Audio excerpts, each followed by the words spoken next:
میں دو تین باتیں آپ کے خدمت میں پیش کرنا چاہتا ہوں۔ بچوں سن لو۔ سب سے پہلی بات ہے کہ کان لگا کر سنو، دیکھو دیکھ رہے بھائی، دیکھو کیا کہہ رہے ہیں۔ سب سے پہلی بات ہے کہ شوال کا مہینہ ہے، شوال کے مہینے میں حضرت نبی پاک صلی اللہ علیہ وسلم 6 روزے رکھنے کے بارے میں ارشاد ہے۔ اگر کوئی آدمی شوال کے مہینے میں 6 روزے رکھے، ابھی کافی وقت باقی ہے، تو اللہ تعالیٰ سال بھر کے روزوں کا ثواب اس کو عطا کرتا ہے۔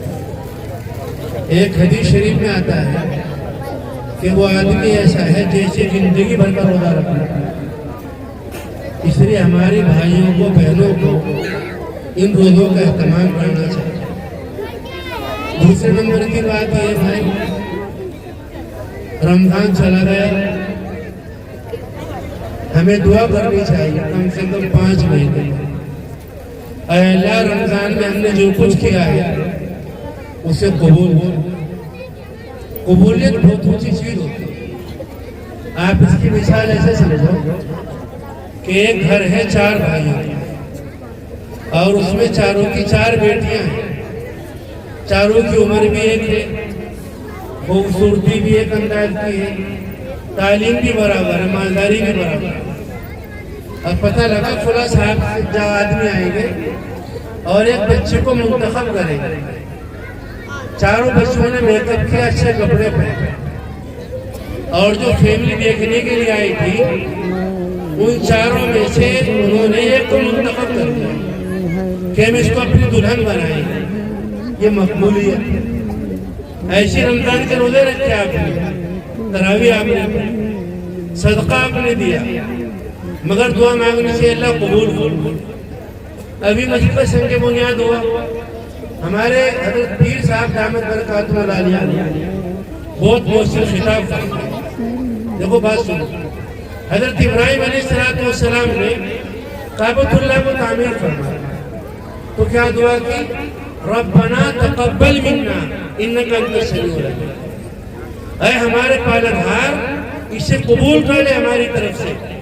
یہ دعا کون کر رہے ہیں؟ ابراہیم۔ ابراہیم کون ہے؟ معمار کعبہ ہے، بانی مکہ ہے۔ 12-13 پیغمبروں کو چھوڑ کر، یا کچھ زائد پیغمبروں کو چھوڑ کر آپ اکثر پیغمبروں کے جد ہیں۔ قرآن پاک کی 25 صورتوں میں 63 جگہ آپ کا مبارک نام آیا۔ خلیل اللہ آیا، اللہ کے دوست۔ وہ پیغمبر کیا دعا کرتے ہیں؟ ربنا تقبل منا، قبول کر۔ ہمیں بھی دعا کرنی چاہیے، اے اللہ رمضان کے اعمال قبول کر۔ اور یہ بھی دعا کرنی چاہیے، رمضان میں بہت کوتاہیاں ہوئی، یہ موبائل اس نے ہمیں تباہ کیا۔ بوڑھے لوگ ہیں، موبائل لیے بیٹھے تراویح کے بعد، جوان بچوں کی تصویریں، لڑکیوں کی تصویریں دیکھیں۔ بوڑھی ماں ہے، پوتیوں والی ہے، موبائل لیے بیٹھے بڑا اور جوان بچوں کی تصویریں دیکھ رہے ہیں۔ ہم نے رمضان میں بہت گڑبڑے کی۔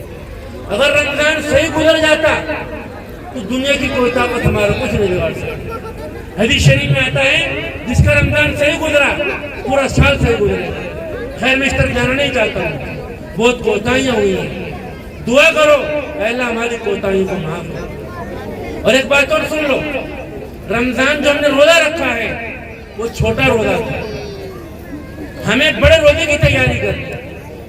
بڑا روزہ کیا ہے؟ رمضان میں بچے کا نکاح ہوا شعبان میں، 12 بجے اس کی دلہن آئی گھر پر، اور اس بچے کو دبئی کا سفر کرنا عصر کے بعد، جوان دلہن گھر میں بیٹھی، یہ بچہ صحبت نہیں کر سکتا، اس کا روزہ ہے، اسے روزے کا خیال ہے۔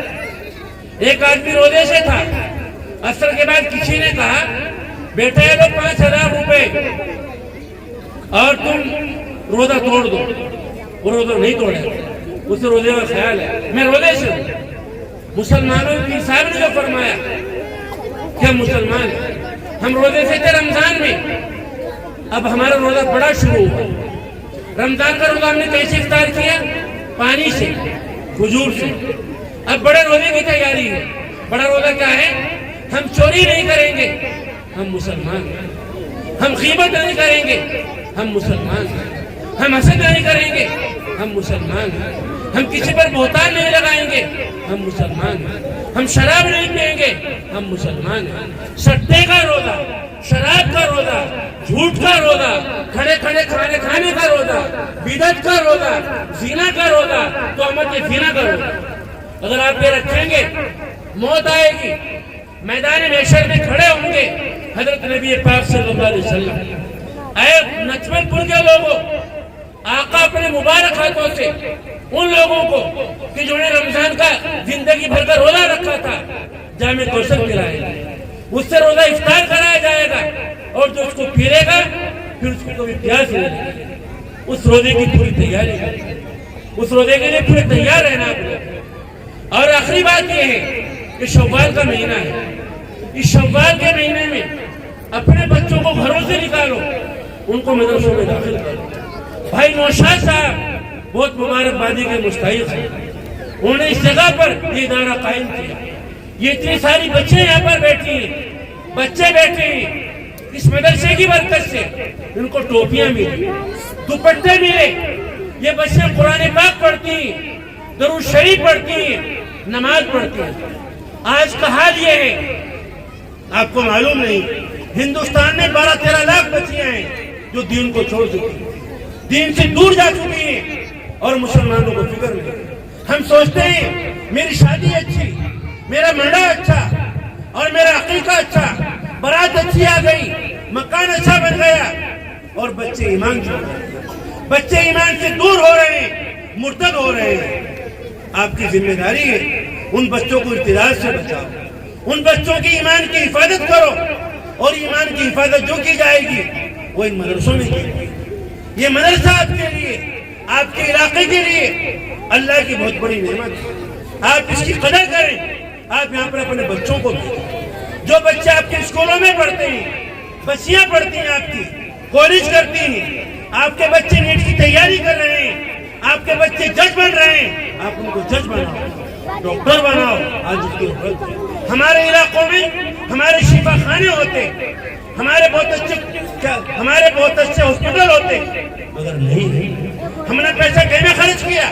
منڈھوں میں، سگائیوں میں، لڑائیوں میں، مقدمات میں، مکانوں میں، تعلیم پر خرچ نہیں۔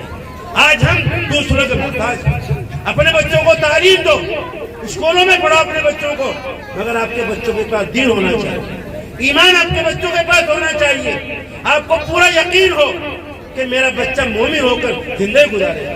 حضرت یعقوب علیہ السلام کا آخری وقت ہے، آپ نے بھی، آپ کے بیٹے نے بھی، والد نے بھی، دادا نے بھی، آپ نے اپنے خاندان کے بچوں کو جمع کیا، بیٹوں کو، پوتوں کو، نوازوں کو جمع کیا، اور یہ فرمایا میرے انتقال کا وقت ہے، اب میں چلا جاؤں گا دنیا سے، تم سے ایک بات پوچھنا چاہتا ہوں، مجھے اس بات کا جواب دیا۔ ہم لوگ کیا کہتے ہیں آخری وقت میں بچوں کو؟ میرا پیسہ کھلا جگہ ہے، میری جگہ کھلا ہے، تمہیں کھلا کام کرنا۔ پیغمبر کیا کہتے ہیں؟ پیغمبر نے فرمایا ما تعبدون من بعدی، اے میرے بچوں یہ بتاؤ کہ تم میرے بعد کس کی عبادت کرو؟ پیغمبر یہ پوچھتے ہیں اپنے بچوں سے۔ آج ہمارے بچے کہاں پہنچ چکے ہیں؟ ہم پوچھنے کو تیار نہیں۔ بچوں کے بال بدلے، بچوں کو کپڑے بدلے، بچوں کی زبان بدلی، بچوں کو بیٹھنے کا طریقہ بدلا، اور بچے ہمارے ہاتھوں سے نکل گئے۔ ان بچوں سے پوچھو تم کہاں جاؤ؟ پیغمبر نے پوچھا، بچوں نے جواب دیا۔ والد محترم آپ مطمئن رہیے، ہم آپ کے بعد ایک معبود کی عبادت کریں جو آپ کے معبود ہیں، جو ابراہیم کے، اسحاق کے اور یعقوب کے معبود ہیں۔ آپ غلط ہیں۔ اپنے بچوں کی توحید بچاؤ، اپنے بچوں کا ایمان بچاؤ، اپنے بچوں کو ماشاءاللہ، جزاک اللہ، سبحان اللہ، الحمدللہ یہ اپنے بچوں کو کہنا چاہیے۔ اپنے بچوں کو دائیں ہاتھ سے کھانا کھانا چاہیے، اپنے بچوں کو دسترخوان دو، اپنے بچوں کو بتاؤ نماز کیا ہے، روزہ کیا ہے، تہجد کیا ہے، اشراق کیا ہے، اوابین کیا ہے۔ یہ ہماری ذمہ داری ہے، ہماری ماں کی ذمہ داری ہے۔ اپنے بچوں کے لیے دعا کرو، گھروں میں قرآن پاک کی تلاوت کرو، کوئی دینی کتاب گھر میں لازمی طور پر پڑھو۔ پھر صاحب نے فرمایا اپنے بچوں کو جمع کرو، نہیں تو یہ ماحول بڑے طرف جا رہا ہے، حالات بڑے عجیب و غریب ہیں۔ اللہ تعالیٰ مجھے آپ کی اس کی سمجھ عطا فرمائے. میں مبارکباد دیتا ہوں بھائی نوشاد کو، ان کے ساتھیدہ کو، معلمین کو اور گاؤں کے لوگوں کو. اتنا بڑا پروگرام کرایا، مسجد کا سنگ بنیاد ہوا. ان سے محبت کرو، ان میں تعاون دو، زبانی تعاون دو، مالی تعاون دو. اللہ تعالیٰ آپ کے تعاون کو قبول کریں گے اور اس کی بہت بہت قدر کرو. ان بچوں کے ایمان کو بچاؤ، رمضان کے بعد کی قدر کرو، خیال کرو. اللہ تعالیٰ مل کی توفیق عطا فرمائے.